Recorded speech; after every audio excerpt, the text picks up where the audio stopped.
আমি একজন যুবক, আমরা অনেক সময় মজার ছলে বা বিশেষ উদ্দেশ্য ছাড়া ফেসবুক বা মেসেঞ্জারে 3 বার কবুল বলি। তাতে কি আল্লাহর দরবারে বিয়ে কবুল হয়ে যাবে? এতে কি কোনো গুনাহ আছে? পোলাপান বান্দরামি করার জিনিস খুঁজে পাও না? অনেক পোলাপান এগুলো করে। এমনকি এই যে নাটক সিনেমাতে অনেক সময় অভিনয়ের অংশ হিসাবে এগুলো করে না অভিনেতারা? এদের মধ্যে কেউ যদি মুসলমান হয়, কার যদি আল্লাহর প্রতি বিশ্বাস না থাকে তার কথা ভিন্ন হয়, বেঈমান নিয়ে আমাদের আলাপ নাই। যে মুসলমান, যে আল্লাহর প্রতি ঈমান আছে, তার জানতে হবে নবী করিম সাল্লাল্লাহু আলাইহি সাল্লাম বলেছেন, সালাতুন জিদ্দুহুন্না জিদ্দুন ওয়া হাজলুহুন্না জিদ্দুন। 3টা বিষয় সিরিয়াসলি করলে যা হবে, দুষ্টুমি, রসিকতা, অভিনয়, মজা করে করলে তা হয়ে যাবে কাহিনী বড় খতরনাক, বড় জটিল। অতএব আপনি দোস্ত দুষ্টামি করে কোনো ক্লাসমেট মেয়েকে বললেন অন্য 2-3 দোস্তের সামনে যে আমি ওরে বিয়ে করলাম, এবং সেও অ্যাডাল্ট, আপনিও অ্যাডাল্ট, দুজন সাক্ষীও আছে। আর বিশেষ করে নাটকে যেটা হয় যে অভিভাবক অনেক সময় থাকে, যদি সত্যিকারের অভিভাবক থাকে, ওখানে তো সব বকওয়াস অভিভাবক। মেয়েদের তো বিয়ে অনেক হলো, আমাদের মতো মেয়েদের বিয়ে অভিভাবক ছাড়া হয় না, কিন্তু হানাফি মাযহাব অনুযায়ী অভিভাবককে জরুরি না, যদি অ্যাডাল্ট হয়ে যাবে তাহলে সেক্ষেত্রে হানাফি মাযহাবের আলোকে এই বিয়ে হয়ে যাবে। 2জন সাক্ষীর সামনে শুধু বলছেন প্রস্তাব, সে বলছে কবুল, দুষ্টামি করে বলছেন, বস কাহিনী খতম হয়ে গেছে। কথা বুঝেন নাই? খুব জটিল একটা বিষয়। ঠিক তালাকের বিষয়টাও এরকম। আপনি বলবেন যে হুজুর আমি তো আসলে তালাকের উদ্দেশ্যে বলি না, আমি তো ভয় দেখানোর জন্য বলছিলাম, কাম হয়ে যাবে, এরপর আর এসব বলে লাভ হবে না। অতএব এগুলো সাবধানে করতে হবে। আল্লাহ আমাদেরকে এই সমস্ত বিষয়, হেয়ালিপনা, দুষ্টমি, এগুলো থেকে বেঁচে থাকার তৌফিক দান করুন। সব জায়গায় ফাজলামি না।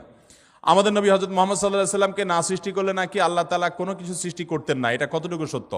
এরকম একটা হাদিস আছে, কিন্তু সেই হাদিসকে মুহাদ্দিসগণ, হাদিস বিশারদ, বিশ্লেষকগণ এই হাদিসকে জাল হাদিস হিসাবে চিহ্নিত করেছেন। এর সনদ বিশুদ্ধতার সূত্রে বর্ণিত নয়। লাউলা খুলিকতু লামা খুলিকাতিল আফলাক, নবী সাল্লাল্লাহু আলাইহি সাল্লাম যদি সৃষ্টি না হতেন আসমান জমিন সৃষ্টি হতো না। ভাইরা আমার, নবী সাল্লাল্লাহু আলাইহি সাল্লামের মর্যাদা বলার জন্য মিথ্যা হাদিস বলার কোনো দরকার নাই। আল্লাহ তাআলা তার নবী সাল্লাল্লাহু আলাইহি সাল্লামকে, তার হাবিবকে এমনি মর্যাদা দিয়েছেন, তার জন্য ভুয়া হাদিস বানানোর কোনো দরকার। তিনি সকল নবী রাসূলদের মধ্যে শ্রেষ্ঠ, তাকে আল্লাহ মেরাজে ডেকে নিয়ে সম্মানিত করেছেন, তাকে আল্লাহ তাআলা কিয়ামতের ময়দানে হাউজে কাউসার দান করবেন, তার শাফাআত হবে সবচেয়ে বড় শাফাআত, শাফাআতে কুবরা। তাকে আল্লাহ তাআলা কত মর্যাদা দিয়েছেন। অতএব ভুয়া ভিত্তিহীন হাদিস বলার দরকার নেই। বুখারীর হাদিসে আসছে, তিনি বলেছেন লা তুতরুনি কামা আতরাতিন নাসারা ইবনে মারইয়াম। খ্রিস্টানরা ঈসা আলাইহিস সালামের মর্যাদা বেশি বলতে গিয়ে ওনাকে আল্লাহর সন্তান বানায়া ঈমান হারা হয়ে গেছে। তোমরা আমার মর্যাদা বলতে গিয়ে এরকম সীমা লঙ্ঘন করবা না। এরপরে প্রশ্ন হলো, মোজ ধোয়া পানি পান করলে নাকি হারাম হয়, আসলে হাদিসে এমন কিছু আছে কিনা? মোজ ধোয়া পানি খেলে বা মোজ লাগলে কোনো কিছু খেতে গেলে সেটা হারাম বলে হয়। হারাম তো পরের কথা, অনেকে বলে মাকরুহ। হারামও হবে না, মাকরুহও হবে না।